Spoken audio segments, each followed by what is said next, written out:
It's Sunday night. I got the CO2 laser done on Friday, and I will insert some clips now of like my skin beforehand and the few shots that I had of it healing. This is my skin before the CO2 laser. I have a lot of texture and large pores and acne scarring on my cheeks, so that was kind of my main focus that I was hoping to fix with the laser.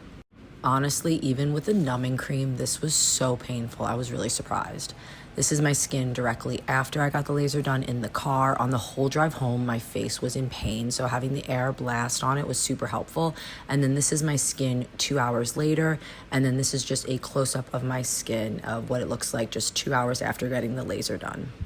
I got my CO2 laser done Friday afternoon, and this clip was recorded Sunday morning. I know it's probably too early to tell, but in all these clips, I'm feeling like my pores still look super noticeable and my texture is still pretty obvious. So I wasn't expecting this laser to be a 100% fix. I thought my skin would look maybe 60 to 70% better, but just looking at my pores and feeling like I still see them right now is a little frustrating. I know I obviously need to wait for my skin to fully heal, and it will take probably another week, but I thought it would look a little bit better. I'm hoping that it's not really my pores and maybe just the healing that I'm seeing on my skin, and it won't look that bad once it's all said and done, but I guess we'll see, and I'll keep you guys posted.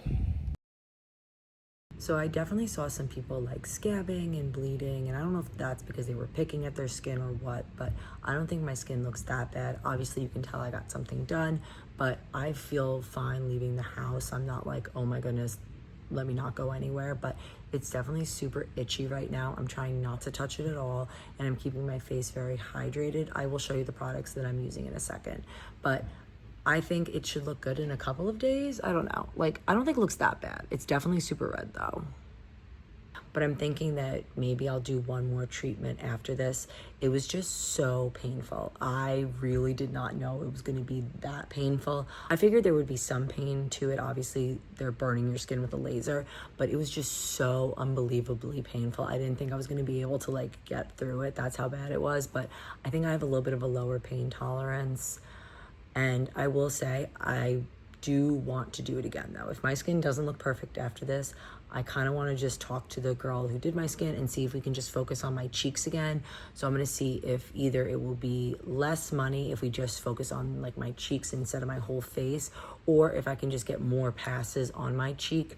But I don't think my skin's going to look perfect after this. It was just one treatment, and I'm expecting that I'm not going to be like, wow, my skin is flawless. So I'm just going to have to deal with the pain, and hopefully maybe one more treatment, my skin will look great. So I originally wasn't supposed to have my follow-up appointment for like another month because the girl that did my CO2 laser was going to be on vacation, and then it was just kind of hard to find a date that worked. So I was totally fine with that. I was like, that's perfect, because my skin would definitely have healed at that point. And then 2 weeks later, I was thinking I was going to do another CO2 laser just because I don't think I'm going to see the results I want to see. And then I was posting some clips of the process in like short form clips, and someone left a comment like, oh, there's no way you got a CO2 laser. I think you might have got the cool peel, and if you got a CO2 laser, it would have needed to be done by a doctor, and it would have been $5,000. And I'm like, well, it was a nurse practitioner, and only certain people could have done my CO2 laser, but let me call just for clarification purposes, because obviously I don't want to be misinformed. And I don't know if a cool peel is a specific brand, but when I called, she wasn't necessarily saying if it was a cool peel or not, but she was explaining the difference of the two CO2 lasers that they have. And she was giving me so much more information than I got in my consultation. So the story might get a little long, but when I went for my CO2 laser consultation, the first person I spoke with was just a general consultation person, and she couldn't answer all my questions. But I was like, you know what, whatever. I feel like I got enough answers. And then when I was booking the appointment to get the laser treatment done or the microneedling, they were like, why don't you speak with a nurse practitioner? You're already here. So I spoke with the nurse practitioner, and she was just like, yeah, if you have the downtime, definitely do the CO2 laser. But she didn't over elaborate on anything for me and like maybe discuss other options or other great choices. So I was like, whatever, I'll just book the CO2 laser. And then I was happy though. Like, it's not like I was unsatisfied. Like, I was happy. then I got the CO2 laser done, and I just feel like I'm like healing kind of quickly, and I still see all my scars. So the person leaving the comment being like, oh, maybe you didn't get a CO2 laser, and me feeling like I don't see results made me call.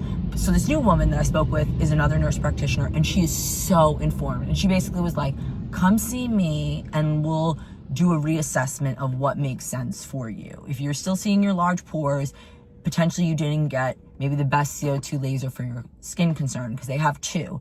So she said that I got the weaker one. There is one that penetrates a little bit deeper. And I'm just a little frustrated, because if I knew that I got the weaker one, and I found out that I can't get another CO2 laser for 6 months. So in my mind, I was going to get another CO2 laser in November. And I was like, not a big deal. Like, whatever, not a big deal. But now knowing that I can't get one for a really long time is what's frustrating to me. Because if I would have been told at the time of my first appointment that I basically can't get something done for a while, I would have been like, no, give me the more expensive, more intense one. Like, I didn't even know which one I booked, which I guess falls on me, but I'm assuming that what I'm booking makes the most sense for me, and the person that is providing me the service is informed on what my concerns are, and she'll be like, oh, well, this one makes more sense because of what your concerns are. Clearly, what I got done did not address my concerns. So I am interested to see kind of how my next appointment goes, and I am interested to see what the recommendation will be, since I can't do a CO2 laser for 6 months, which is frustrating, because in 6 months, fingers crossed, I'll be pregnant and I can't do anything. So my goal was to do all of this before I got pregnant and to fix my skin and be happy and confident. And I just knew that I would be pregnant, hopefully, and just not be able to do something for a really long time. So in my mind, I was like, let's just get it over with. I have a short window of time.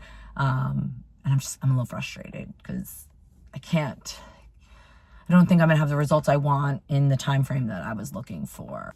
So my son's taking a nap on me, but I was watching the last clip back, and I realized that it's not that I don't think these people were telling me everything, but it's just that I don't think the first few people I spoke with just knew everything. Like, I don't think that maybe they were the most informed people at the office I went to, and I don't think I was necessarily asking the right questions because I didn't know what questions to ask, but I was asking them, what's the difference with the two lasers that you have? And the woman that I spoke with explained that one had more lasers, penetrated deeper, and seemed better, when everyone else was just kind of telling me, oh, one's a newer laser, one's an older laser, but they're both good. Well, clearly they're not both good, because I don't think I necessarily have the results I would or could have had if I got the other laser. So yeah. And I do want to mention that I accepted that my skin was not going to look perfect after this laser if I knew that I got the best laser for myself. So if I'm now being told, hey, there was a better laser you could have got, that's where I'm feeling frustrated, because I thought, okay, there was really no difference in these two lasers. It's not a big deal. What is being recommended is what's best for me. But now it just sounds like I didn't necessarily get what was best for me. I just got something done. And that's what's frustrating. Is like, I totally accepted, like, my skin's not gonna look perfect, but maybe now it could have looked even better if I just would have got the one more expensive, newer laser, and maybe the setting was turned up a little bit more. So I just also wanted to clarify that. That is the piece that's frustrating. I accepted my skin may not have looked perfect when I thought I got the best laser that they had and the best laser for me. But now I know that I potentially did not get the best laser and I could have got something better. So it just feels frustrating. That part is what's frustrating to me. So I will fill you guys in when I go for my consultation.